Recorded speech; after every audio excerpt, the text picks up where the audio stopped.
myself. I'm one of those kind of people.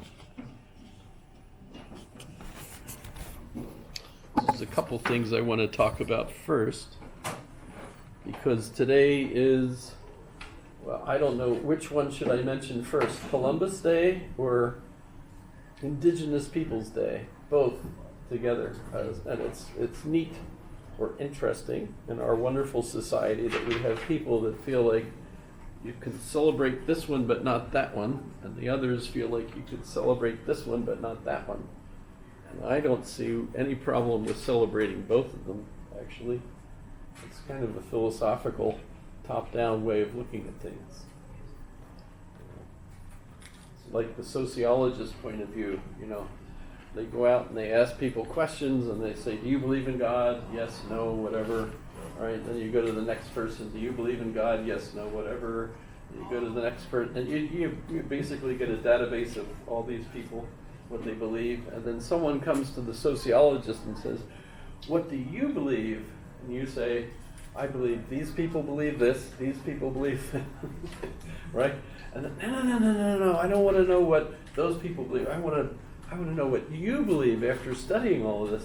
And you look at them confusedly because your answer is, I believe these people believe this, these people believe this. Right. Does that make sense? Do you see where that comes from? That's, you might say it's avoiding the issue, probably. So when we look at, I know President Trump, did I say his name right? Yes, that's right. There's lots of other pronunciations of his name, but he announced, I think yesterday, that today, as far as he's concerned, is officially Christopher Columbus Day. He's celebrating, and he's clearly angry that there had been a movement to change it and make it Indigenous Peoples Day. So that's interesting. So, of course, if we think about Christopher Columbus, and there's plenty of Europeans that are absolutely thrilled with Columbus, there are some mistakes, I think, that people make about it that I think are mistakes. One thing I'd like to point out, this is a map that was kind of indicative of what they thought of the world prior to his journeys. And if you notice, this is the entire world. Notice this is the ocean all around here. Also, it's kind of neat. This is upside down as far as we usually can. Because here's the Mediterranean, here's Italy, here's Spain. As you can see, it's not very far to here. You just go this way. So, his argument was that the Earth, none of them disagreed that the Earth was round. And that's one of the first things I think that's interesting, is that even as kids we're taught that up until Columbus, people thought the Earth was flat. And Columbus proved that it was round, or actually Magellan. But the thing is, they did not think that it was flat. That was not an issue at all. The argument over was, yes, it's round, but how big is it, right? And for Columbus, he's actually a terrible mathematician in his day. He thought it was going to be a much shorter trip. That's the mistake that he made, and as a result, he was brave enough with the three little ships. I don't know if you saw that the Santa Maria was duplicated, and someone set sail in it the other day, and it sunk.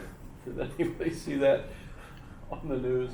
The whole ship. Nobody got hurt. There were no tourists on it, but it sunk anyway. In any case, this is a wall-sized map, and it's just kind of neat. All these are in Latin inscriptions telling you what's there, and so on. Notice that is before Descartes, gave us the Cartesian grid coordinate system that would make it much easier to actually be accurate in map writing. This is way before Descartes. But notice 1492, Columbus sailed the ocean blue. So when you think about Columbus, he's before Descartes, so they had maps like this. So that's just fun. But there's Columbus. Notice that Columbus was Italian, but couldn't get any Italians to support his venture, so it was Isabella that actually. So was it Isabella or was it Portugal?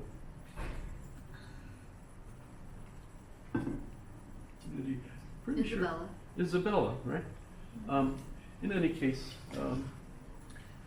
if you're familiar with the interesting book by Jared Diamond,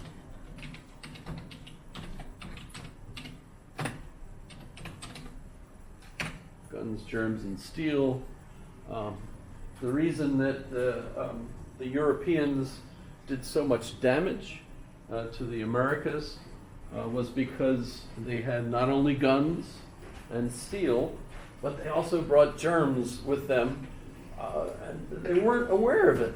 I mean, they didn't have, no one invented germs yet, and so that was kind of a surprise that they came, visited people, and the next time they came back, just a little while later, a few years later, the people were gone, and it was, of course, because they had brought plague with them that those people had no defense against. So guns, germs, and steel, pretty fascinating.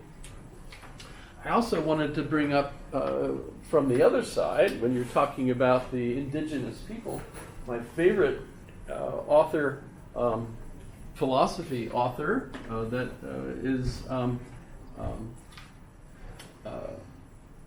native Indian from, I mean, he's, that's what we say, right? Is Vine Deloria, who, notice he did die in 2005. His son is still active in writing, I believe. But Vine Deloria really was quite an interesting person in the things that he did. I believe he was involved in the National Museum in Washington, D.C., setting that all up. I've been to that museum, beautiful museum.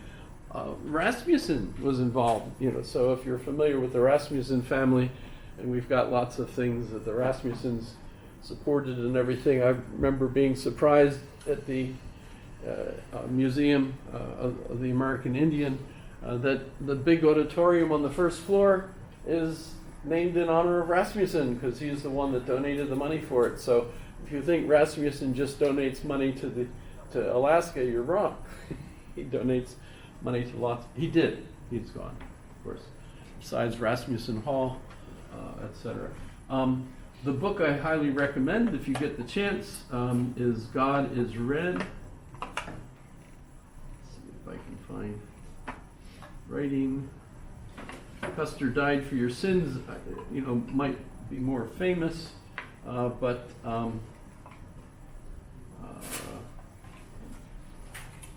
see, where do they have?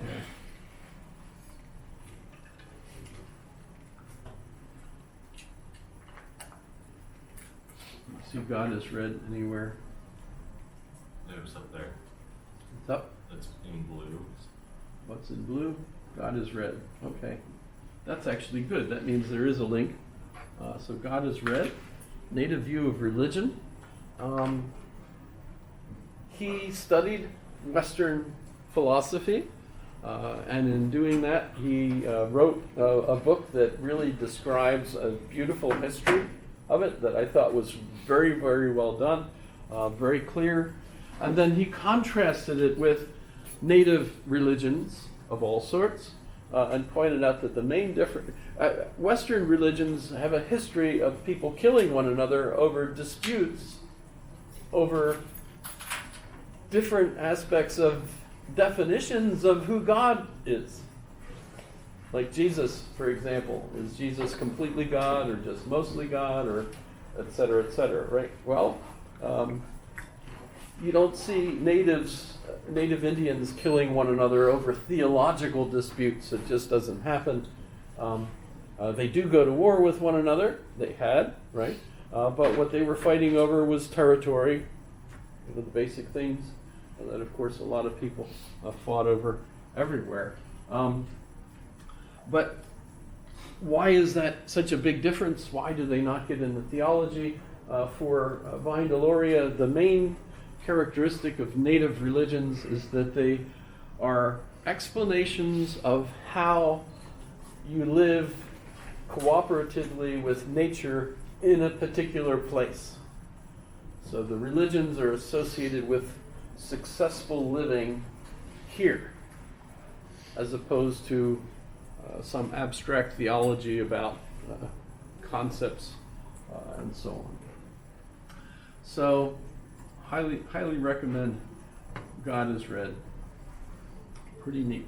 I got to read that one when I was at a grammar school in a village, and they had a library that had been donated, and the library was off limits to people.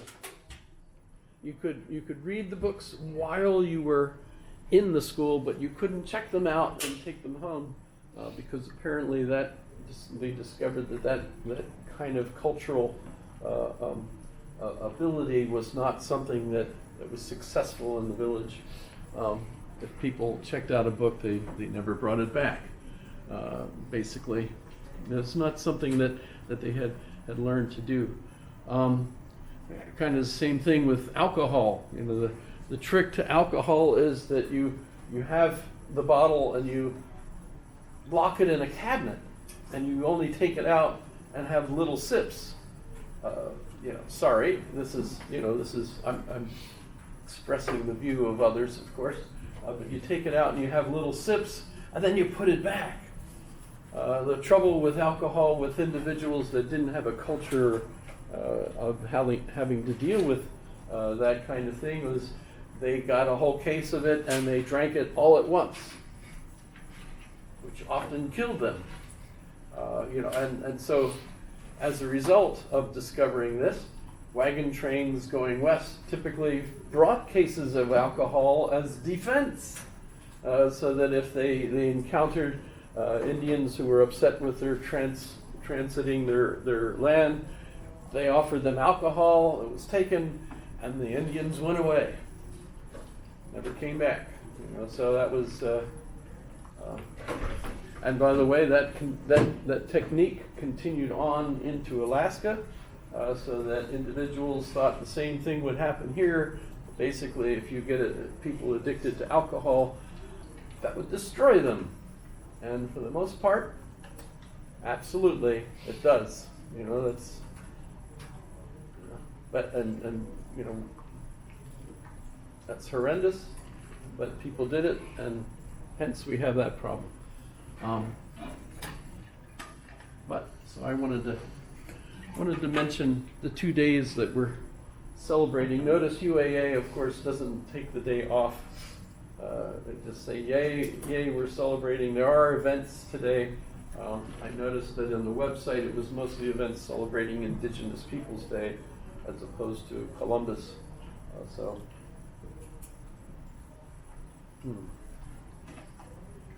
Anybody want to yell, scream, vent, anything? No? Did I do that nice and fair and balanced? Was that okay? Okay. But today we're moving on to Spinoza, and we're also looking at John Locke, a beginning. The two of them were born exactly the same year. Not sure which one was born a day earlier or whatever.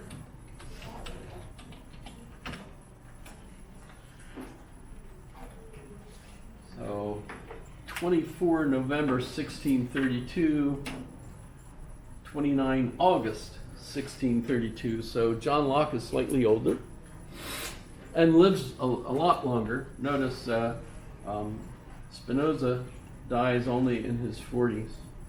44.